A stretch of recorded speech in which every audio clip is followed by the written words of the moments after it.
ലോകകപ്പ് ചരിത്രത്തിൽ വിജയികളെക്കാൾ കൂടുതൽ ഓർമ്മിക്കപ്പെടുന്ന ചില പരാജിതരുണ്ട്. കിരീടം ഉയർത്താഞ്ഞിട്ടും ജനഹൃദയങ്ങളിൽ ചാമ്പ്യന്മാരായി ജീവിക്കുന്ന ചിലർ. ആ പട്ടികയിൽ ഏറ്റവും മുന്നിൽ നിൽക്കുന്ന പേരാണ് ഇറ്റലിയുടെ റോബർട്ടോ ബാജിയോ. 1994 ജൂലൈ 17 ലോകകപ്പ് ഫൈനൽ USA. തിങ്ങി നിറഞ്ഞ 10,000-കണക്കിന് ആരാധകർ. ഒരു വശത്ത് ബ്രസീൽ, മറുവശത്ത് ഇറ്റലി. 120 minute പോരാട്ടത്തിനൊടുവിൽ score 0-0. ലോകകപ്പ് കിരീടത്തിന്റെ വിധി പെനാൽറ്റി ഷൂട്ടൌട്ടിലേക്ക്. ഇറ്റലിയുടെ അവസാന പ്രതീക്ഷയായി റോബർട്ടോ ബാജിയോ പന്തിന് മുന്നിലേക്ക് നടക്കുന്നു. മുഖത്ത് സമ്മർദ്ദത്തിന്റെ ഭാരം, പക്ഷേ ആ മുഖത്ത് തോൽവിയുടെ ഭയമില്ല. ആ ലോകകപ്പിൽ ഇറ്റലി അവിടെ വരെ എത്തിയതിന്റെ പ്രധാന കാരണം ബാജിയോ ആയിരുന്നു. അദ്ദേഹം ഓടിയെത്തി, കാലുകൾ പന്തിൽ സ്പർശിച്ചു. അടുത്ത നിമിഷം പന്ത് ഗോൾ പോസ്റ്റിന്റെ മുകളിലൂടെ റോസ്ബോൾ സ്റ്റേഡിയത്തിന്റെ ആകാശത്തേക്ക് ഉയർന്നു. സ്റ്റേഡിയം ഒരു നിമിഷം നിശബ്ദമായി. ബ്രസീൽ ആഘോഷത്തിലേക്ക് ഓടി, ഇറ്റലി കണ്ണീരിലേക്ക് വീണു. പക്ഷേ ലോകം നോക്കിയത് ആഘോഷിക്കുന്ന ബ്രസീലിയൻ താരങ്ങളെയല്ല, തലകുനിച്ചൊറ്റയ്ക്ക് നിൽക്കുന്ന റോബർട്ടോ ബാജിയോയെയാണ്. ആ നിമിഷം ഫുട്ബോളിന്റെ ഏറ്റവും ദുഃഖകരമായ ചിത്രങ്ങളിൽ ഒന്നായി മാറി.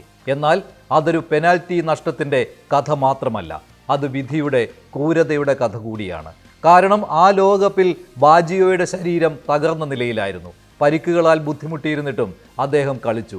നോക്കൌട്ട് റൗണ്ടുകളിൽ ഓരോ മത്സരത്തിലും ഇറ്റലിയെ ജീവനോടെ നിലനിർത്തിയത് ബാജിയോയായിരുന്നു. നൈജീരിയക്കെതിരെ പുറത്താകാനിരുന്ന ടീമിനെ രക്ഷിച്ചു. സ്പെയിനെതിരെ രക്ഷകനായി. ബൾഗേറിയക്കെതിരെ ഫൈനലിലേക്കുള്ള വഴി തുറന്നു.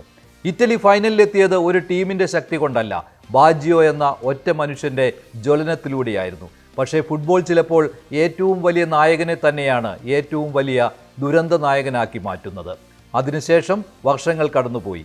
റോബർട്ടോ ബാജിയോ വിരമിച്ചു. എന്നാൽ ആ തലകുനിച്ച് നിൽക്കുന്ന ചിത്രം ഒരിക്കലും വിരമിച്ചില്ല.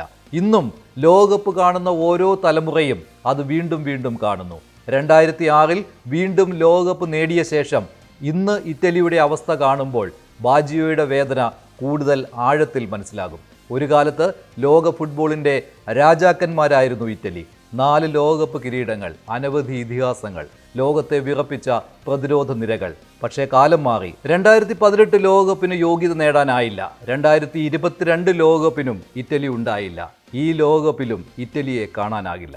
ലോകകപ്പ് വേദിയിൽ ഇറ്റലിയുടെ നീല ജേഴ്സി കാണാതായപ്പോൾ ഫുട്ബോൾ ലോകം തിരിച്ചറിഞ്ഞു, ഇറ്റലി ഇല്ലാത്ത ലോകകപ്പ് പൂർണ്ണമല്ലെന്ന്. അവിടെയാണ് ബാജിയോയുടെ കഥ വീണ്ടും പ്രസക്തമാകുന്നത്. കാരണം ഒരു കാലത്ത് ലോകകപ്പ് ഫൈനലിൽ ഇറ്റലിയെ എത്തിച്ച മനുഷ്യനാണ് അദ്ദേഹം. ഇന്ന് ആ രാജ്യം ലോകകപ്പിലേക്കുള്ള വഴി പോലും തേടുകയാണ്. അതിനാൽ ബാജിയോയുടെ കണ്ണീർ ഒരു താരത്തിൻ്റെ കണ്ണീരല്ല, അത് ഫുട്ബോളിൻ്റെ കണ്ണീരാണ്.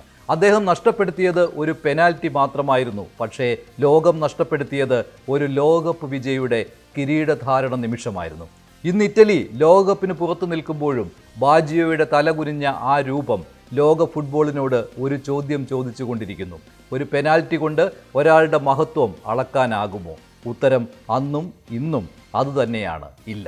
കാരണം ലോകം ബാജിയോയെ ഓർക്കുന്നത് നഷ്ടപ്പെട്ട ആ കിക്കിനല്ല, മറിച്ച് വീണിട്ടും ഫുട്ബോളിൻ്റെ സൗന്ദര്യത്തിൻ്റെ പ്രതീകമായി നിലനിന്ന ആ മഹാനായ കാൽപന്ത് കളിക്കാരനെയാണ്.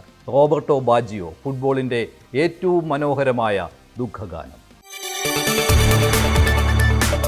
കൂടുതൽ വാർത്തകൾക്ക് News 18 Keralam YouTube channel subscribe ചെയ്യുക.